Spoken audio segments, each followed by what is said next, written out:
Olá pessoal, tudo bem? Meu nome é Jaqueline e hoje eu vou esboçar com vocês um gráfico de uma função de segundo grau. A função que eu escolhi foi y igual a x² menos 6x mais 5.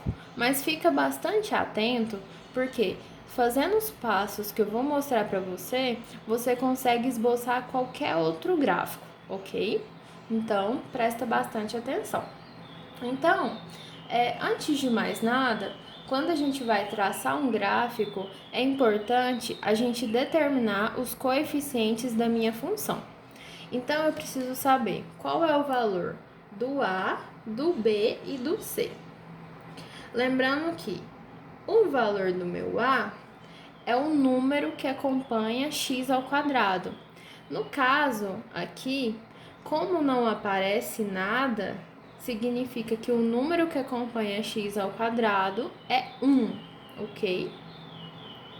O coeficiente b é aquele número que acompanha o termo x, que no caso aqui é menos 6. E o coeficiente c, também chamado de termo independente, porque ele não depende de nenhuma variável, é aquele que está sozinho, no caso é o número 5. Determinado os valores de A, B e C, a gente vai analisar como é a concavidade do meu gráfico. Lembrando que, se é uma função de segundo grau, o meu gráfico é uma parábola. E essa parábola, ela pode ter concavidade voltada para cima ou concavidade voltada para baixo, de modo que ela vai ter concavidade voltada para cima quando o A for positivo. E quando o meu A for negativo, a concavidade é voltada para baixo. Aqui no caso, como A é 1 e 1 é positivo, a gente tem que a parábola vai ter concavidade voltada para cima, certinho? O terceiro passo é determinar os pontos de intersecção da parábola, ou seja, os pontos que, inicialmente, os valores de y quando x é zero, ou seja, aonde a minha parábola intercepta no eixo y. Então, basta substituir na minha função x igual a zero. Então, vai ficar y igual 0² menos 6 vezes 0 mais 5. 0² é 0, 6 vezes 0 é 0, então o valor de y é 5. Então significa que quando o valor de x é 0, o meu y é 5, ok? O quarto passo é determinar o ponto de intersecção com o eixo x, ou seja, eu quero determinar quais são os valores de x para quando o meu y é zero. Tá vendo que o jogo virou? Inicialmente eu me perguntei qual o valor de y quando o x é zero. Agora eu me pergunto qual é o valor de x quando o y é zero. E é a mesma coisa, eu substituo. No lugar de y, eu substituo por zero.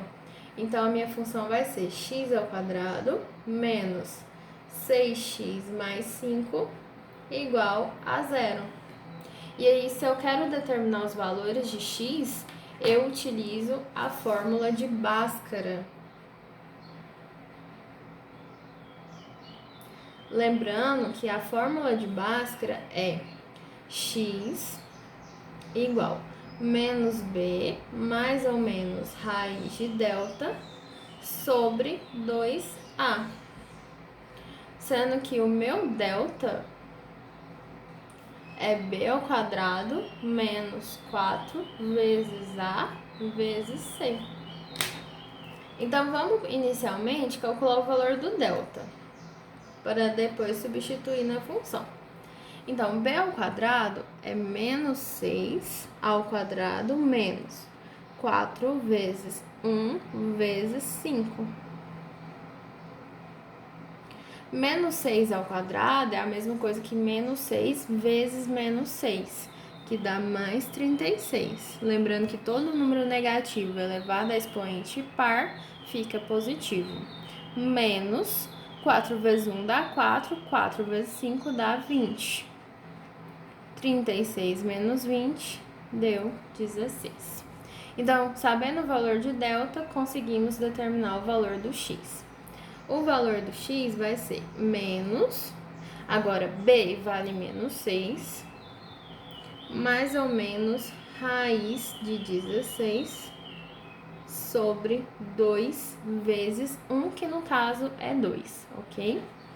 Então, x é menos vezes menos dá mais 6, mais ou menos raiz de 16, 4, dividido por 2. E aqui a gente consegue determinar o valor de x. Só que observa que a gente tem uma soma e uma subtração. Então, primeiro eu vou determinar o meu primeiro x, o meu x1, que eu vou considerar o valor do mais, o sinal do mais. Então, vai ser 6 mais 4 dividido por 2. 6 mais 4 dá 10, 10 dividido por 2 dá 5. E agora o meu x2 vai ser determinado levando em consideração o menos. Então, vai ser 6 menos 4 dividido por 2. 6 menos 4 dá 2. 2 dividido por 2 dá 1. Então, aqui eu consegui determinar os valores de x para quando o y é zero. Aqui a gente também costuma falar que a gente determinou as raízes da minha função. Então, se caso você tenha aí um exercício que pergunta quais são as raízes de tal função quadrática, basta você calcular a fórmula de Bhaskara, ok? E o quinto e último passo significa determinar os valores de x e y do vértice. O vértice de uma parábola com concavidade voltada para cima, é esse ponto aqui, ó. É o ponto mais baixo da minha parábola. E o vértice de uma parábola de concavidade voltada para baixo é esse ponto aqui, ó, o ponto mais alto da minha parábola. Tanto para calcular um quanto o outro, a gente utiliza uma fórmula em que x do vértice é menos b sobre 2a e o y do vértice é menos delta sobre 4a, ok? E aí, se eu quero descobrir eles, basta substituir. Então, menos b vale menos 6 e o a vale 1, 2 vezes 1 dá 2. Menos vezes menos dá mais, então 6 dividido por 2, o x do vértice vale 3. O y do vértice é menos, o delta vale 16, o a vale 1, 4 vezes 1 dá 4, menos 16 dividido por 4 dá menos 4. Então, determinei o valor do meu x do vértice e y do vértice. Feito isso, a gente terminou o que a gente precisava. A gente já encontrou todos os pontos principais para poder traçar o nosso gráfico. Então, eu vou traçar o gráfico para vocês verem como ficou. Olha só. Então, eu tenho o meu eixo x e o meu eixo y. A gente sabe que a parábola tem concavidade voltada para cima.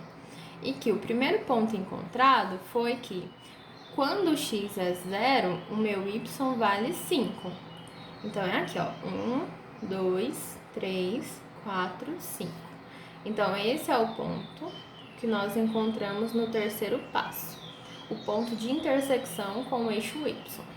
Daí, depois nós determinamos que o valor de x para quando o y é zero é 1 e 5. Então, 1, 2, 3, 4, 5. Então, esses dois pontos são as raízes da minha função. Eles são válidos para quando o y é zero. Tanto é que ele é traçado em si, ele é colocado em cima do eixo x. E o último ponto foi o x e o y do vértice. O x do vértice é 3, que está aqui, e o y do vértice é menos 4. Então, 1, 2, 3, 4.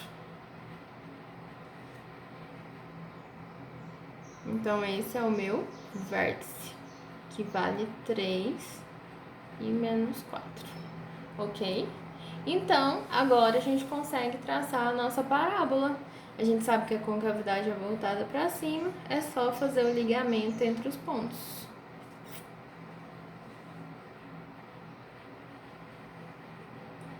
E aí é isso, ok? Então, siga esses passos para poder fazer qualquer esboço de qualquer gráfico que você vai conseguir. É bem simples. Não esqueça de, enquanto eu estiver fazendo esse exercício, faça junto comigo, que vai dar tudo certo, ok, pessoal? Espero que tenha ficado entendido, tenha ficado claro. Obrigada e até mais!